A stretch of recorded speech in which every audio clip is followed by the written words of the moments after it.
I have this obsession with alternate history and superheroes, and I never thought that I was going to get them both merged together in what I consider a masterpiece of collected fiction. I didn't know that it would be edited by the guy who wrote A Song of Ice and Fire. And I'm talking about Wild Cards, edited by George R. R. Martin. These books are so good. This is an alternate history superhero collection of stories. It starts in 1948, where the wildcard virus was released over New York and kills 90% of the people that are affected by it. And then the 10% that survive become what is known as an ace or a joker. Aces are normal looking people that have superpowers like telekinesis, super strength. And then you have jokers, which are people who have been disfigured by the virus. They may also have powers, but because they're disfigured, society looks down on them. There's one guy that has like a elephant nose type thing, and then like that's really all that disfigured him. But of course, he was completely ostracized by everyone he loved. And then there's another guy who basically looks like a lizard man or something. And in Wild Cards 4, there was this one woman, and she's an anthropomorphic guinea pig. Just all sorts of things like that. But since it's something that was created and edited by George R. R. Martin, things tend to take a dark turn. There's a Joker in the first book. It's so incredibly sad. He has the proportions from the waist up of someone that's like 14 feet tall. But from the waist down,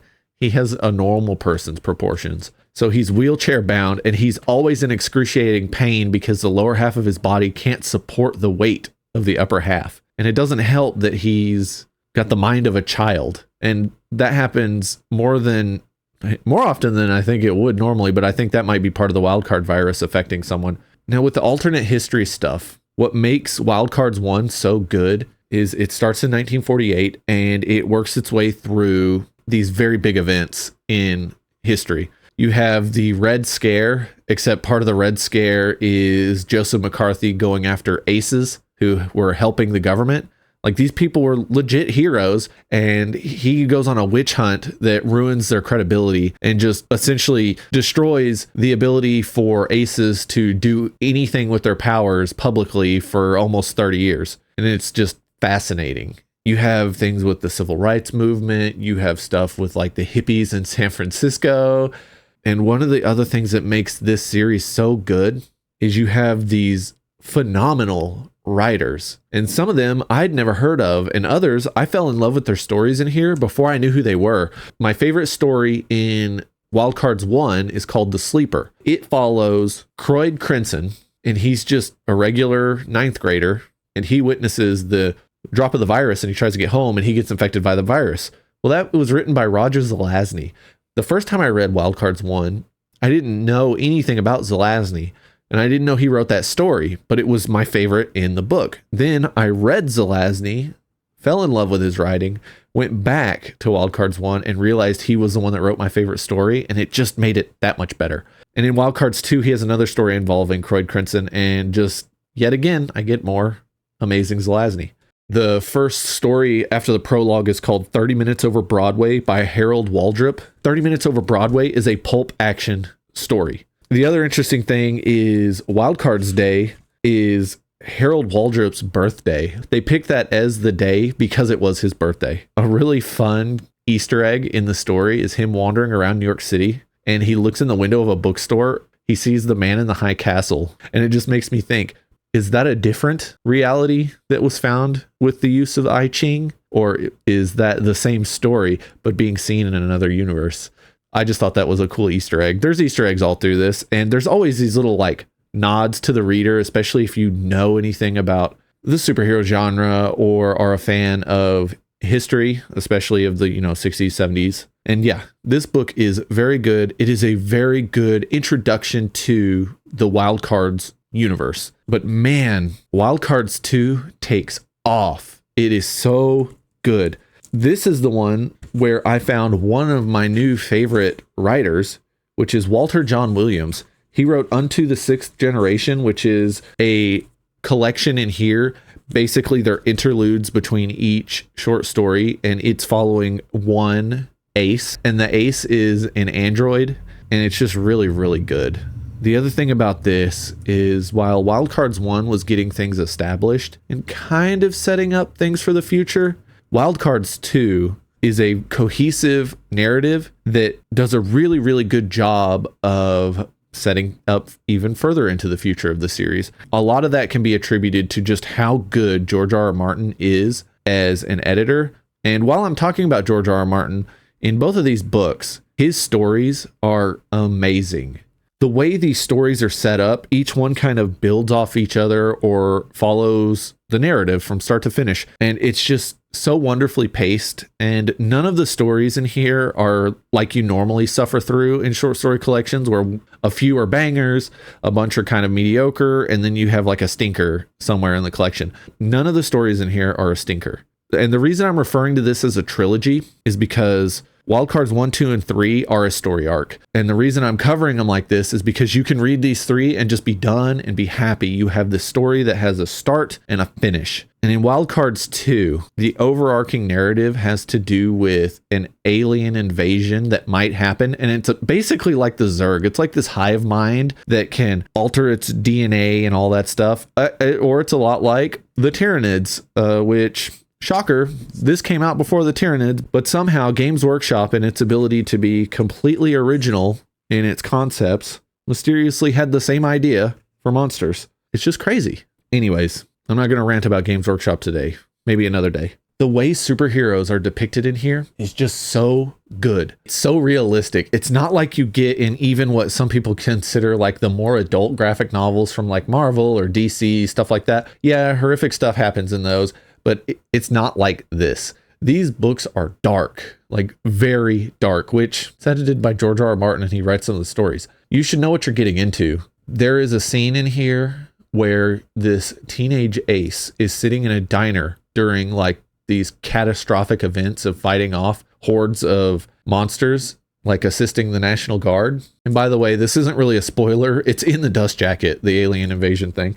But anyways, she is sitting in this diner and she's legit freaking out. She is traumatized. Like, you're watching from the viewpoint of this android, watching her have a breakdown from PTSD. And it's like, well, it doesn't matter. We have to get up and keep fighting. And they do. They go out and they fight again and again and again. And there's a character in the first book who is one of my favorite heroes in the entire series, and just the way he is treated, he's ostracized by the aces, by normal people, everything. And he did deserve it, but man, he's still paying for it 30 years later. But you know what he does? No one will speak to him. He's not welcome anywhere. But when this cataclysmic event happens, he comes out of retirement and he gets things done. And then when people try to talk to him afterwards about it, he just steps away from the reporters, steps away from everyone, and goes back to just being ostracized. And it's such an incredibly like noble thing that he did. He didn't have to do that, especially with the way people have treated him, but he knew that he was capable of protecting people. And so he did it. And there's so much depth to these stories. It just weaves its way through all these different tales. And speaking of weaving and gathering, Wildcards 3 is a mosaic novel. I didn't even know what a mosaic novel was until I got to it. What it is you take each point of view in this story, and it is written by a different author. Then the editor puts it together and makes it a cohesive novel. So you have George R. R. Martin's mastery of editing genre fiction, and you have all of these fantastic writers, and he manages to weave them all together to create this wonderful, dark, very intense novel. I mean, imagine taking your favorite novel and your 3 favorite characters in there, and each one is written by a different author. It would be incredibly unique. Like, the voice of that character and their thought process and how they see the world is completely different than the other ones because it's written by a completely different person. It is such an amazing concept, and I had no idea it existed until I got to Wildcards 3. And man, Wildcards 3 goes to some very dark places. Like I said, Wildcards 1 is kind of dark. Wildcards 2 has a lot of dark elements. Wildcards 3 is damn near traumatizing. It also sets up some things, some very insidious things that are going to matter in the next like 3 books. I found out while I was doing research for this video and just kind of learning more about Wildcards that each set of trilogies for the first, 4 trilogies, because there's like 32 books in this series, what they do is they form like a story arc.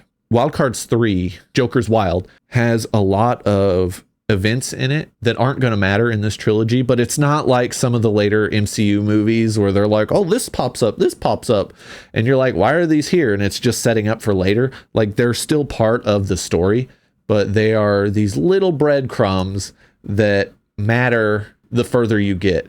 I know that this next trilogy is called the Puppet Master trilogy, and once you meet the Puppet Master, you're like, oh, I am genuinely terrified of what's going to happen. And one of my favorite characters in Wild Cards 3 isn't an ace, and he isn't a Joker. He's essentially like Hawkeye. He's like this Zen archer monk who is just amazing. Like, watching him fight aces and jokers, it's just so good. And he has this one goal, and he is relentless. His whole story has to do with like organized crime in New York City, and he's out for revenge. He's trying to bust this person that ruined his life and killed his friends in Vietnam. And there's another story in here that has to do with another character that's going to be part of the whole organized crime thing. And from what I was looking at, that's book 7, 8, and 9. I am just so excited to keep going on this Wild Cards journey. I'm about halfway through Wild Cards 4. It's not as dark as Wild Cards 3, and it's a collection of short stories, and there have been a couple of stories that were stinkers in it. But overall, the quality is still there. It's still fantastic. I know that this has mostly been me just rambling about the books, but I don't know what else to do. I just want to sell you on reading Wild Cards. These books give you a taste of what George R. R. Martin is capable of beyond his writing of A Song of Ice and Fire. He is an amazing editor. He is an amazing short fiction writer. He really did a service to the speculative fiction community by creating some of the best superhero stories I have ever read. I really hope that some of you give these a chance. One of the reasons I was so willing to cover these, like I showed you my copies, they're all from the 1980s. They're still in print. You can get brand new copies. And what's really nice is Wild Cards 1 has an extra story in it in the newer editions, and that story is very good, and it sets up a character that you see in Wild Cards 3. I think one of the reasons they added that story to Wild Cards 1 is because she just kind of pops up in Wild Cards 3, and you're like, who the hell is this? But knowing what I know now, like, I'm glad that they added it to the first book. So please go check these out. If you have any interest in superheroes or any interest in like more modern stuff that goes to a very dark place, you will like these. And it's so rewarding to read because you find all these new writers that you didn't know about. Like Zelazny's in there, and then Walter John Williams. And let me just read a couple from Wild Cards 2. Louis Shiner, Melinda M. Snodgrass, and she becomes the full-time editor for this series once George R. R. Martin was too busy being the most famous author alive. And you have Walton Simons, John J. Miller. There's just a bunch of writers I'd never heard of. But then you go look at their stuff and you're like, oh, wow, these people have won like Hugos for short fiction. And it's like, oh, okay, well, makes sense why they're in here then. I'm definitely rambling at this point, so do yourself a favor, check these out. The audiobooks for 1 through 3 are very good. The audiobook for 4 is awful, so don't listen to that one. But definitely give these a chance. Let me know in the comments if you've ever checked out Wild Cards. And with that, I'll see you next time.